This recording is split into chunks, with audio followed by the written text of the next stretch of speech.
Ob dnevu žena je knjižnica Mirana Jarca iz Novega mesta v sodelovanju z Društvom gluhih in naglušnih Dolenjske in Bele krajine organizirala poseben dan pravljic za odrasle.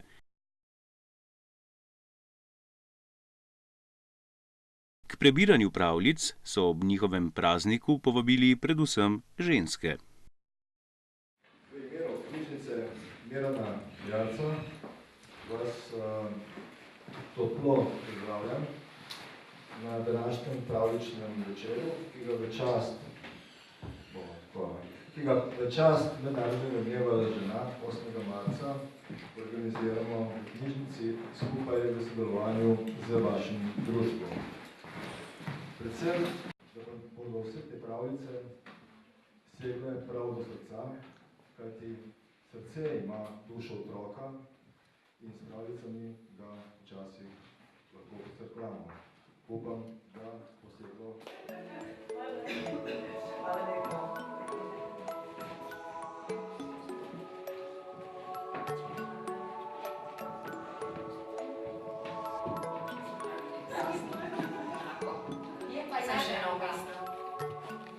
Ob bližajočem se dnevu žena ne bi razpravljal o iluzijah žensk, ki da morajo biti karizmatične, jasnovidne, predane, samozavestne, komunikativne, dosledne, ustvarjalne, sposobne, pogumne.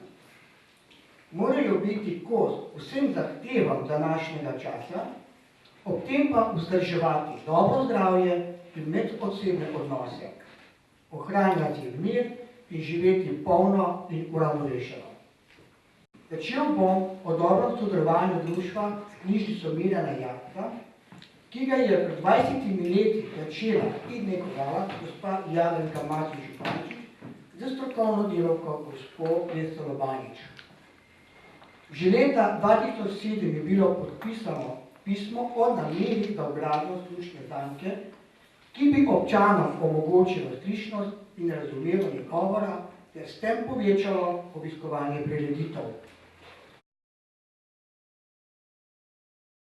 Zahvaljujem se organizatorjem in knjižnici poklanjam pravljice, ki so napisane v slovenskem jeziku, v slovenskem znakovnem jeziku, ilustrirane in v obliki videozapisa.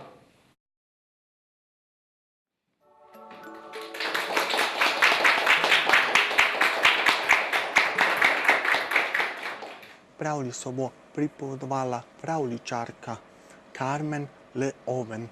Za glasbeno popestritev bo poskrbel Robert Oven, ki bo obiskovalcem zaigral Titigro, inštrument, ki ga boste gluhi in naglušni lahko začutili. Namreč pravljice tudi za odrasle pojasnjujejo včasih, dajejo včasih odgovore na vprašanje, ki si jih niti zastaviti še ne znamo. Pravljice so tiste, ki nas pobožajo, in pravljice so tiste, ki nas včasih odpeljejo nazaj, v tista najnežnejša leta. No, zato res...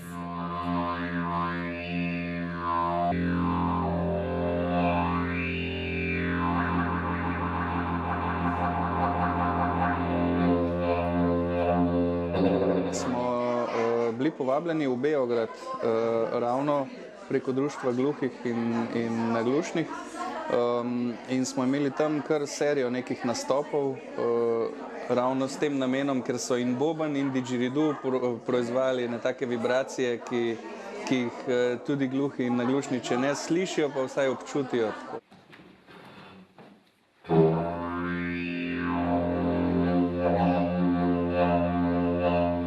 Odločili so se, da se bodo utaborili. In so se res. Imeli so se lepo, tako kot se imaš lepo v stiku z zemljo, z naravo, v trenutku, ko si sam s sabo in svojimi ljubimi. Potem pa se je zvečerilo in potem se je znočilo. In tisti, ki poznate puščavo ali pa ste kdaj od njej slišali, veste, da po noči v puščavi zelo hitro postane mraz. In ker jih je zazeblo, so rekli, bomo pa zakurili velik ogenj. In so ga res. Zakurili so. Jaz mislim, da je pravljica zdravilo za popolnoma vsako počutje, ki nam v tistem trenutku ni najbolj ljubo. Če ne drugega, zato ker preusmerimo pozornost. Če govorimo o pripovedovanju pravljic za gluhe in naglušne, ja, je bilo prvič. Sicer sem se srečala že v življenju, ampak moram reči, da nisem jih nikoli se temu posvečala na tak način, kot se zdaj. Tako da ta večer mi je bil en tak srčen in poseben izziv. In res so to naredili. Napravili so gospodsko, se je Revež počutil po dolgem času zelo dobro. Pozdravila. Zdravim je dala ta korenica. Tisto, kar je poslušal po teh guclih. In ena od teh pripovedi. Naenkrat je to deblo začelo peti. Spustilo je eno čisto poseben glas, eno čisto posebno glasbo, ki je prihajala iz narave. In tako se je zgodilo, da so popolnoma slučajno odkrili glasbilo, ki se mu danes pravi didgeridoo. In to ni zgodba le o nastanku glasbila, to je zgodba o tem, kako iz spoštovanja do narave nastanejo čudovite stvari. Tako.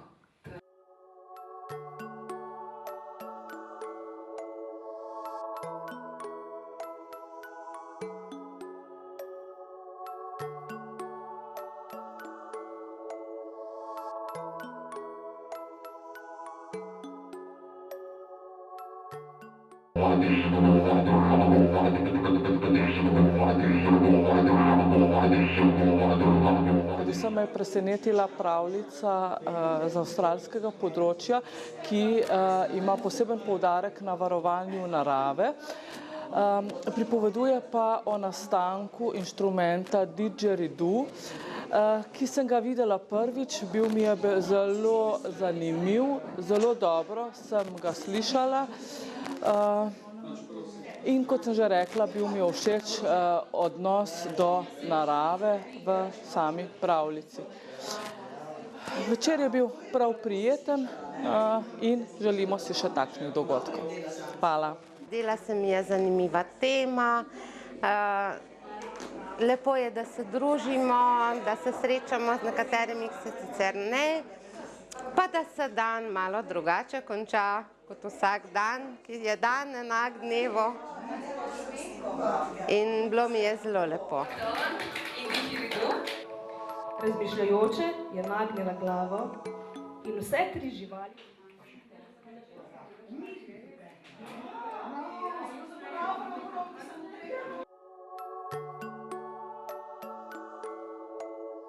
Dobili smo idejo v knjižnici Mirana Jarca v Novem mestu, ki imajo mesečno pravljice za odrasle.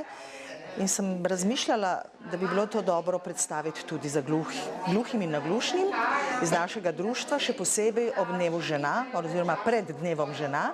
In mislim, da je bilo super, da je bil to res zadetek v polno.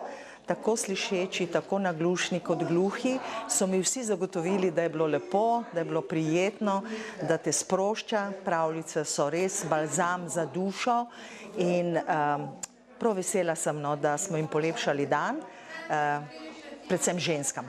Žabji kralj je prva pravljična knjiga, ki je bila pretolmačena v slovenskem znakovnem jeziku zdaj leta 1995. Znakovni jezik so na to še natisnila 4 pravljične knjige, ki so zelo zanimive za otroke in tudi za odrasle.